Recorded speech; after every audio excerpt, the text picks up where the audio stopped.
Happy 20th anniversary / happy birthday, Half-Life 2.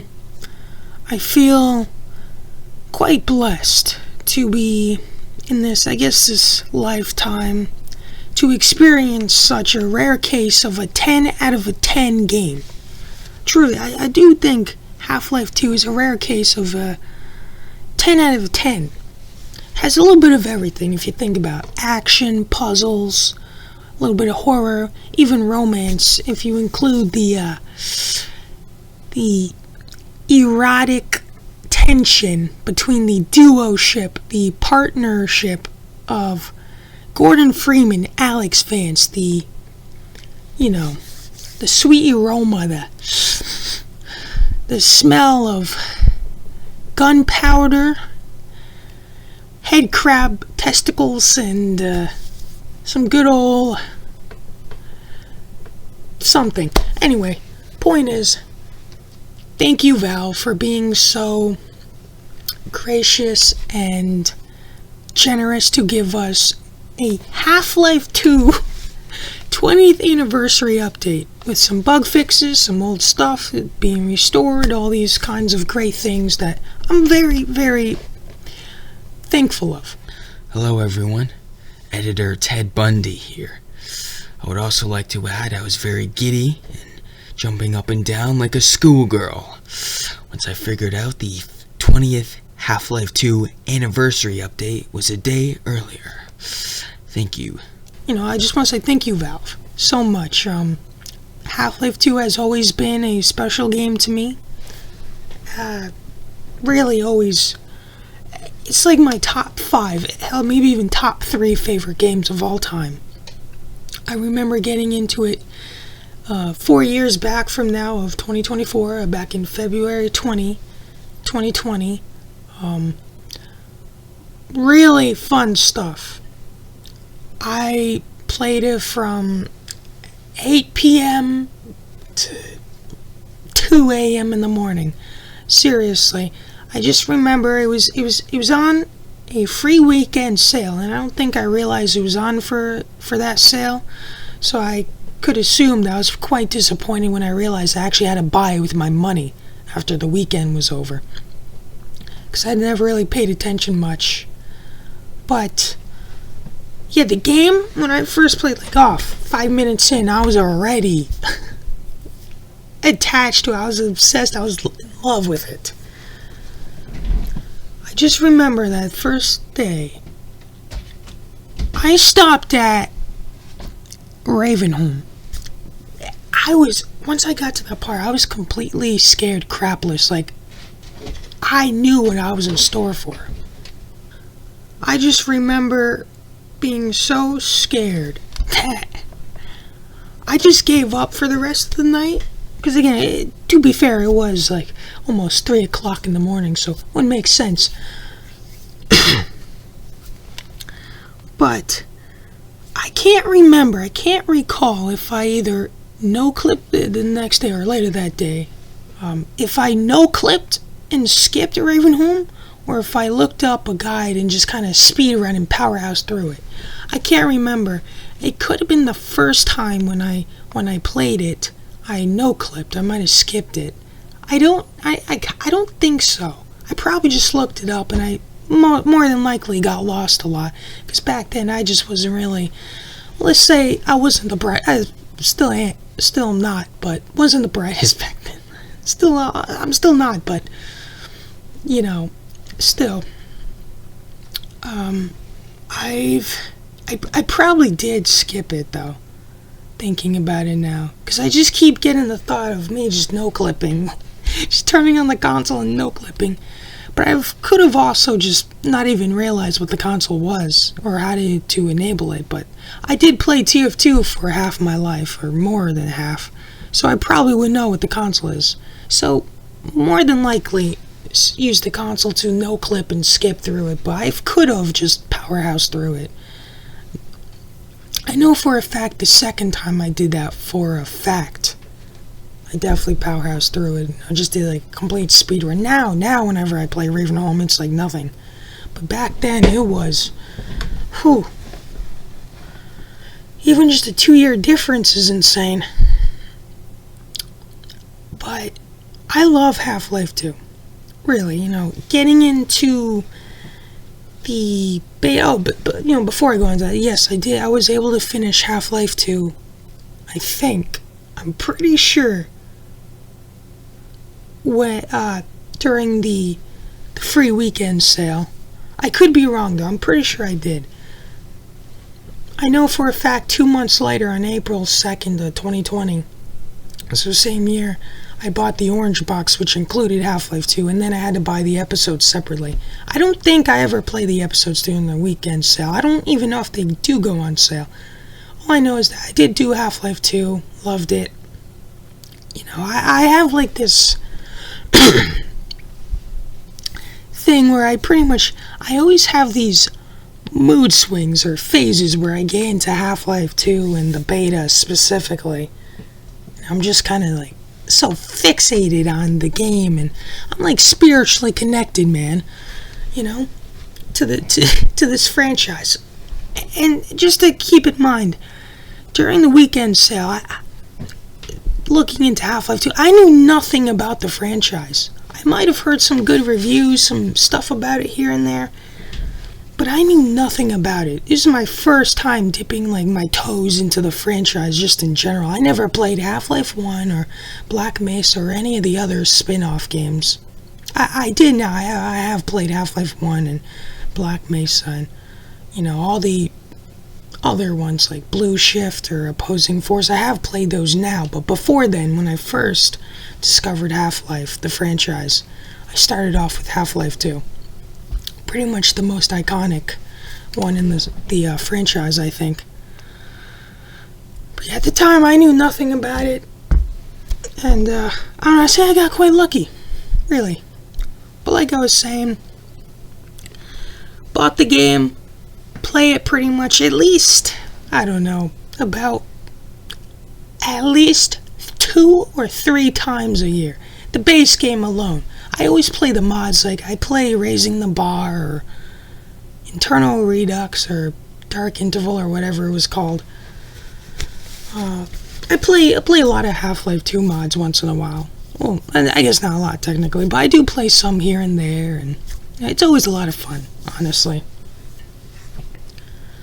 But yeah, Half-Life 2 was, so like I said, special game to me, really is. I'm just glad that it's still getting attention, But like I was saying, first time dipping my toes in the franchise and just got very invested into it. But once I discovered the Half-Life 2 beta, oh man, let me tell you, I was so invested into it. It was just non-stop doing research and looking at these icebergs and all into this content, all these mods, and heck, I even started making my own mod too. But I just love the dark and grittiness of the Half-Life 2 beta, really, I really do. All the builds, I even tried playing some of the older builds as well. Very buggy, that's all I'm gonna say. But yeah, Half-Life 2 beta would have been amazing to see. That's why we got, Raising the Bar or Dark Interval. I'm excited to see what they got cooking up on full release. If they do get released, because there's kind of like this curse that none of these mods ever get fully finished. But definitely excited to see where that's gonna go. Now let me tell you a funny story about Half-Life 2, the cinematic mod. Yeah. Well, let's just say I randomly discovered it.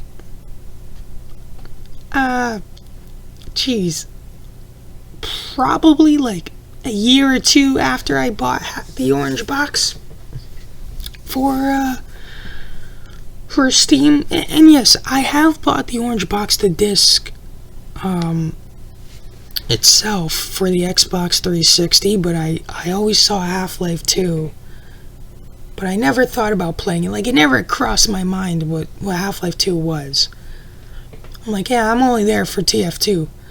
That's what I play. I mean, I really only played it on the computer, Team Fortress 2.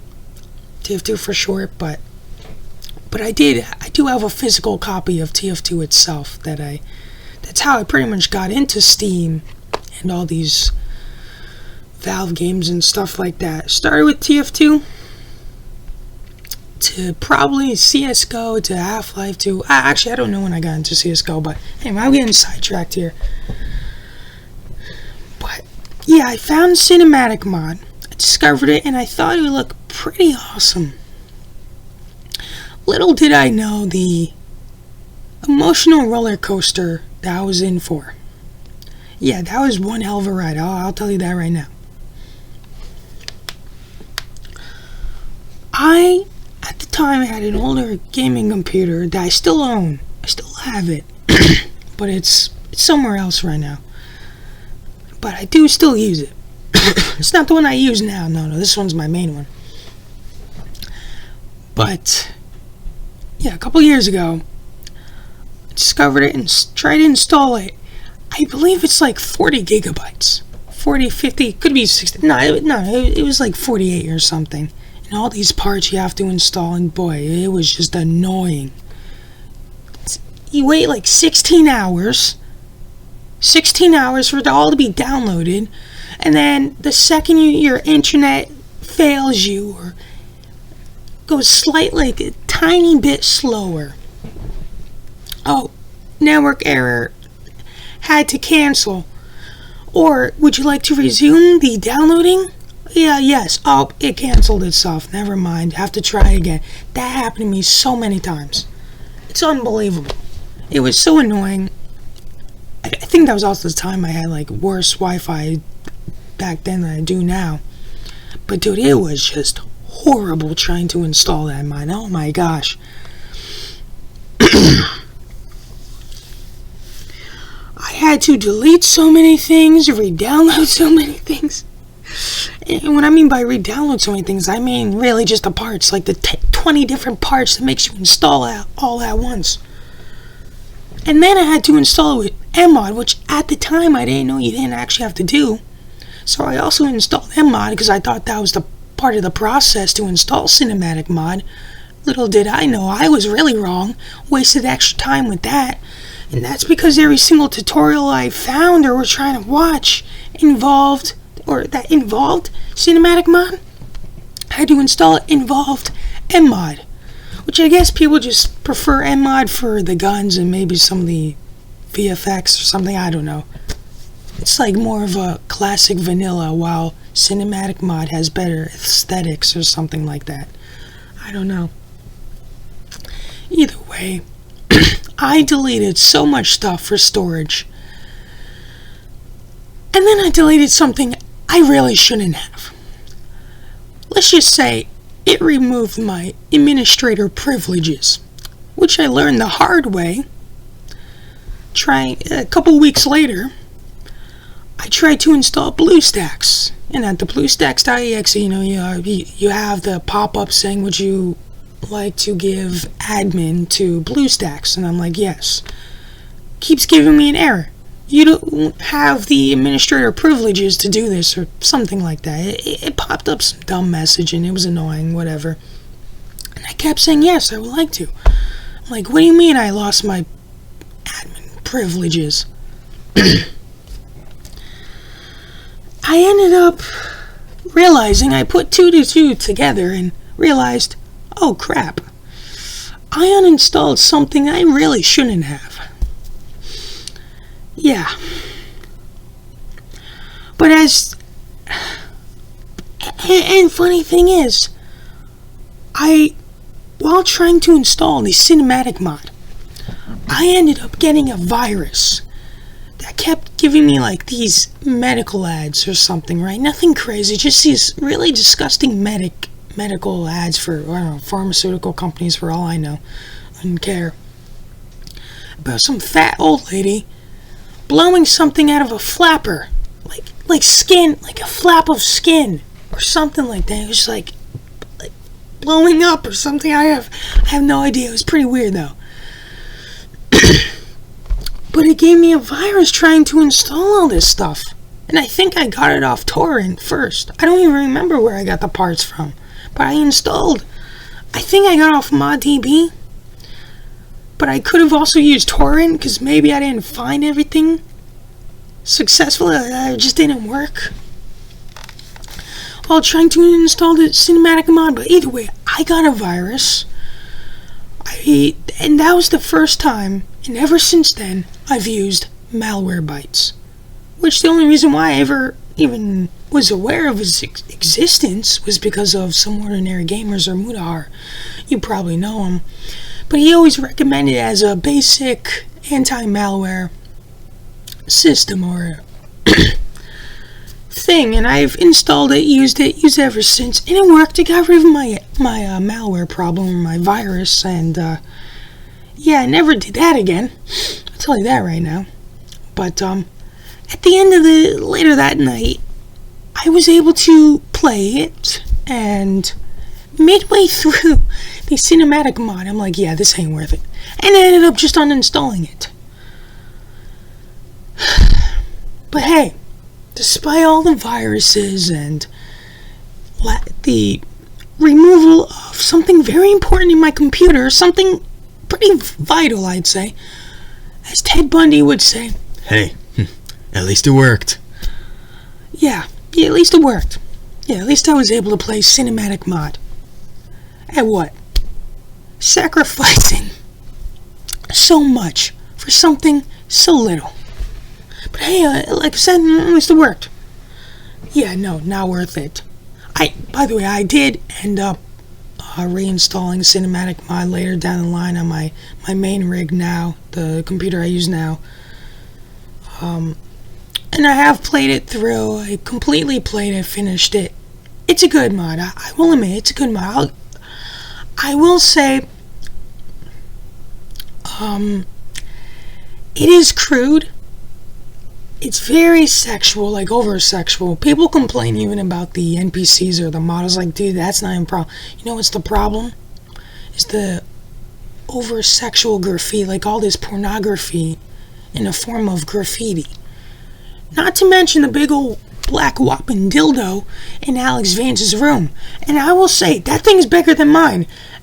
And that's not the reason why I'm upset about it. I promise you that. It's just like, it's so unnecessary and unneeded. Whether it's realistic or not, I don't even want to think about that. But are you kidding? I'm telling you, dude, the creator of the cinematic mod was so damn erect. He was so damn bricked up while creating the whole thing. I'm like 99.99% sure that's the case. He made a detailed vagina, like a full-on modeled a detailed vagina for Alex Vance. I mean, hey, can I blame you? That blazing son of a gun. I could stare at those purple panties all day. But still, did you really have to go that far? Hey, I don't even know where to begin. No, but on a serious note, it's a good mod. I have finished it. I played on its difficulty with its, all the character pimper stuff and all its custom models and everything. I did try to play on the latest build, the 1.26 beta thing, but dude, that kept on crashing. I could not play. It just was too buggy. I didn't bother. But yes, by the way, on the old computer, I was able to get my administrator privileges back by doing a full-on factory reset, so we're all good now. Computer's working fine. Was a pain, though. Yeah, I wasn't, happy about it, but I did it like a month or two later. Either way, everything's good now. I will try and replace Cinematic Mod again, but as far as I'm aware of, the main problem that people had with it was really just the over-the-top sexual stuff. Usually I don't really care. in most cases, unless it's straight out pornography, then I'm like, okay, then that's just unacceptable. But dude, it was so much, like, any chance the critter got, he just plopped that stuff in there. So I'm like, okay, this dude has some mental problems. And again, I know he got a lot of flack for it. I'm like, listen, if you're harassing him, that's not cool. I'm just saying, not the greatest thing to do to, really, like, let your sexual fantasies go wild on a pretty damn old game. But, I don't know, hey, can I complain? Yes, I can, and I will. Anyway, moving on. I will say, though, Cinematic Mod is fun, though. It is good. So is M-Mod and all kinds of other mods. There's a lot of good mods out there. I do recommend checking them out. Stuff like that. But anyway, moving on. Half-Life 2 is really something special. And I know I keep kind of repeating myself, and I am running out of things to say. But Half-Life 2 really is something special. I just remember, always getting into it and just being obsessed with this franchise. I still am. Just getting into it and playing all these other mods and coming up with all kinds of crazy ideas and, cinematics. And again, like I've said, I'm making my own mod, or I'm trying to. And I don't know, man. There's something about this game that keeps me hooked. I've also played Half-Life 2 Update. Again, I do try and play this game at least a couple times a year, and I don't know how. I'm playing another playthrough right now. This could be my 8th, 9th, even 10th or 11th playthrough right now. I've lost track. But, yeah, I also played a lot of Synergy with a good friend of mine. His nickname is Alkaline. You may heard of him. Jeez, I can't speak. You may or may not have heard of him on my channel already. As far as I'm aware, he's not been featured in any video as of right now, which hopefully will soon change. I do want to get him on a couple of videos. He's a pretty cool guy. Played a lot of Synergy with him and his dude named Doomplant. Still friended with him. However, I don't really talk with him. Once in a while I'll be like, hey, remember? And he's like, oh, yeah. A lot of good times on Synergy and Gary's Mod and creating my own custom campaigns with Alkaline and just a lot of good fun times. But I do remember I was playing Gmod, and this is a whole nother story, but I'll get into this maybe another time. But just always finding, I think the thing was, I know for a fact a lot of the stuff I sort of knew about Half-Life 2, came from Gary's Mod, because now that I think about it, I'm starting to remember, I believe I started playing Half-Life 2 through Gary's Mod. Could have been after the free weekend. I think I installed something to play the episodes, and I'm like, okay, this just sucks. And I ended up just ditching that idea and just buying it later down the line once I actually had money. But now I think about it, I do remember playing it on Gary's Mod when I couldn't actually play it because I didn't either have the money for it, or I just was curious and didn't even know what Half-Life 2 was at the time. I don't even know. But, yeah. A lot of good times, man. Like I said, thank you, Steam or Valve, for being very generous and giving us this anniversary. They sent out a 2-hour-long documentary. Definitely do check that out. An entire website for everything. I'll probably link it down in the description down below. And I don't know, what can I say? Just really, really fantastic game. I'm glad it's getting its attention again, and I don't know, I'm excited to see what's gonna happen, especially after the cliffhanger with not only Half-Life Alyx and Episode 2. It's like, just come on, man, give us Half-Life 3 teaser. I'm just waiting for Half-Life 3. Really, I am. But yeah, I guess that's all, man. Really. thank you all for watching and putting up with me. I really appreciate you all. Just like, subscribe, hit the notification bell, and I don't know. I guess I'll see y'all next time. Happy anniversary, happy birthday, Half-Life 2. Peace.